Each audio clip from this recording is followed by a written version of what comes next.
दोस्तों, मार्केट में आज जो धमाका हुआ है उसका इम्पैक्ट सीधा आपके पोर्टफोलियो पर पड़ेगा।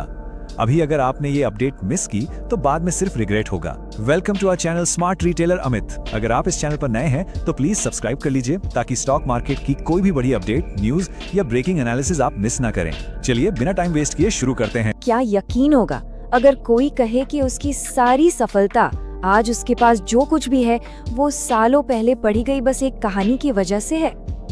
ज्यादातर लोग इंटरनेट पर अमीर बनने के सीक्रेट्स या शॉर्टकट्स ढूंढते रहते हैं, लेकिन सच तो ये है कि अमीर बनने के सिर्फ और सिर्फ 3 ही रास्ते हैं, चौथा कोई रास्ता है ही नहीं। तो आज हम यही देखने वाले हैं कि वो कौन से 3 रास्ते हैं। तो चलिए शुरुआत एक सीधे से सवाल से करते हैं, कोई बाल्टी उठाने वाला है या पाइपलाइन बनाने वाला? अब ये सिर्फ एक सवाल नहीं है, ये 2 बिल्कुल अलग अलग सोच, 2 अलग अलग माइंडसेट को दिखाता है। और इसे समझने के लिए एक कहानी सुनते हैं जो इन दोनों तरीकों को एकदम साफ कर देगी। ये कहानी है पैब्लो और ब्रूनो की। 2 दोस्त थे जो बेरोजगार थे। फिर एक दिन उन्हें एक काम मिला। काम था नदी से अपने गांव तक पानी की बाल्टियां पहुंचाना। उन्हें हर बाल्टी के लिए मिलते थे 10 रुपए। जरा सोचिए, दिन के 120 रुपए। उस जमाने में ये एक बहुत बड़ी रकम हुआ करती थी और वो दोनों बहुत खुश थे। लेकिन हर रोज वो भारी भरकम बाल्टियां ढोना कोई बच्चों का खेल नहीं था। ये काम उनकी कमर तोड़ रहा था और पैब्लो को बहुत जल्द ये एहसास हो गया कि ये मेहनत हमेशा नहीं की जा सकती। और यहीं पर दोनों दोस्तों की सोच में जमीन आसमान का फर्क आ गया। ब्रूनो आज में जीना चाहता था, वो आज पैसा कमाना चाहता था। उसकी सोच थी कि और ज्यादा मेहनत करो और बड़ी बाल्टियां उठाओ और अपनी कमाई बढ़ाओ। लेकिन पैब्लो को समझ आ गया था कि ये काम टिकाऊ नहीं है। उसने एक आइडिया दिया कि क्यों ना एक पाइपलाइन बनाई जाए जो नदी से गांव तक सीधे पानी पहुंचाए। ये सुनकर ब्रूनो उस पर हंसा और उसे पागल कहा। ये पैब्लो के लिए एक बहुत लंबा और मुश्किल संघर्ष था। एक तरफ ब्रूनो अपनी कमाई से मजे कर रहा था और दूसरी तरफ पैब्लो बहुत कम पैसे में गुजारा कर रहा था ताकि वो पाइप खरीदने के लिए पैसे बचा सके। गांव के सब लोग उसे द पाइपलाइन मैन कहकर उसका मजाक उड़ाते थे। सबने सोचा कि वो बेवकूफ है, लेकिन वो अपने लक्ष्य पर डटा रहा। और फिर 7 साल बाद वो दिन आया। पैब्लो ने नल खोला और गांव में आसानी से सस्ता पानी बहने लगा। अब वो सोते सोते भी पैसा कमा रहा था और उसके दोस्त ब्रूनो का बाल्टी ढोने वाला काम हमेशा के लिए खत्म हो गया, क्योंकि अब कोई भी उससे महंगा पानी खरीदने को तैयार नहीं था। तो ये कहानी हमें अमीर बनने के पहले रास्ते पर लाती है और वो रास्ता है अपनी खुद की पाइपलाइन बनाना। आज के ज़माने में ये पाइपलाइन स्मार्ट इन्वेस्टमेंट्स के जरिए बनाई जाती है, एक ऐसा सिस्टम जो सोते समय भी पैसा कमा कर देता है। तो ये मनी पाइपलाइन आखिर है क्या? देखिए, ये एक ऐसा इन्वेस्टमेंट सिस्टम है जो लगातार इनकम पैदा करता है, ठीक वैसे ही जैसे पैब्लो की पाइपलाइन ने किया था। इसका एक ही लक्ष्य है कि पैसा आपके लिए मेहनत करे, न कि आप जिंदगी भर पैसे के लिए मेहनत करते रहें।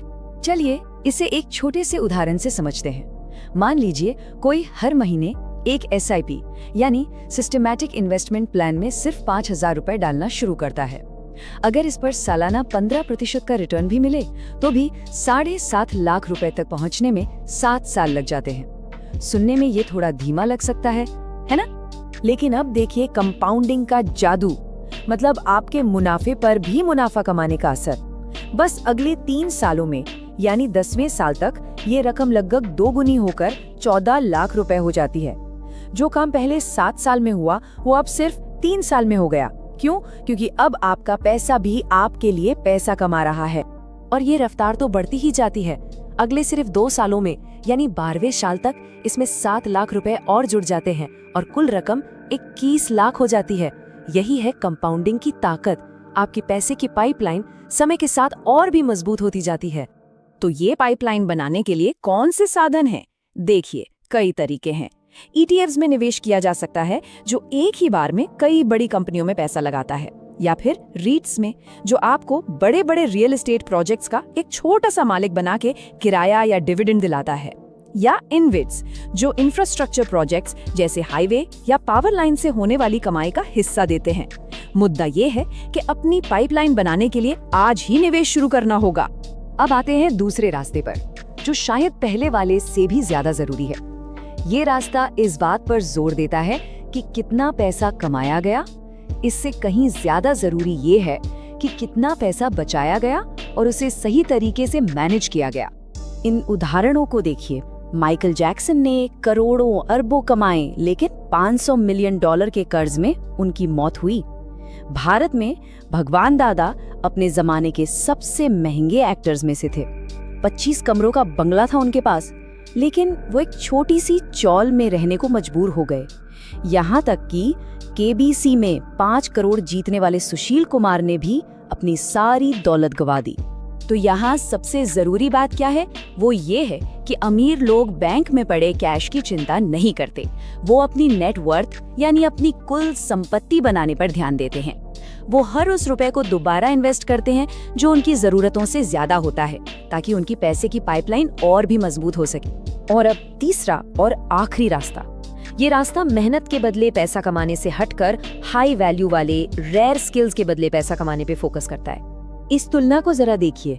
एक रिक्शा चलाने वाला दिन भर मेहनत करके शायद 500 रुपए कमाता है, वहीं एक वीडियो एडिटर उतनी ही रकम 1 घंटे में कमा सकता है। लेकिन एक हार्ट सर्जन 1 घंटे की सर्जरी के 5 लाख रुपए तक चार्ज कर सकता है। ऐसा क्यों? क्योंकि सर्जन का जो स्किल है वो बहुत रेयर है, दुर्लभ है। सिद्धांत बहुत सीधा है। जिस स्किल की डिमांड ज्यादा हो और वो स्किल कम लोगों के पास हो, उसकी कीमत हमेशा ज्यादा होती है। कॉमेडियन कपिल शर्मा या गौरव गुप्ता को देखिए।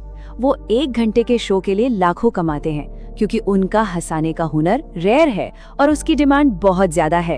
तो हमने 3 रास्ते देखे। एक है बाल्टी ढोना, यानी सिर्फ मेहनत करके पैसा कमाना, और दूसरा है एक पाइपलाइन बनाना जहां पैसा आपके लिए काम करे। अब सवाल ये उठता है कि पहला कदम क्या होना चाहिए? चलिए इन 3 रणनीतियों को एक बार फिर से दोहराते हैं। पहला, इन्वेस्टमेंट के जरिए अपनी मनी पाइपलाइन बनाना।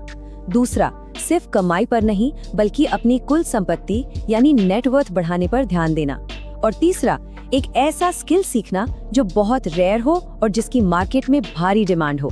दुनिया के सबसे सफल निवेशक वॉरेन बफे ने ये बात कही थी। उन्होंने 11 साल की उम्र में इन्वेस्टिंग शुरू की और फिर भी उन्हें लगा कि उन्होंने बहुत देर कर दी। ये बात हमें सोचने पर मजबूर करती है ना? तो आखिरी सवाल बस यही है, अगर उन्हें 11 साल की उम्र में देर महसूस हुई तो अपनी यात्रा शुरू करने का सही समय आखिर कब है? क्या जिंदगी भर बाल्टी उठाते रहना है या आज ही अपनी पाइपलाइन खोदना शुरू करना है? फैसला हर किसी का अपना है। This video is for educational and information purpose only. This is not financial, legal or professional advice.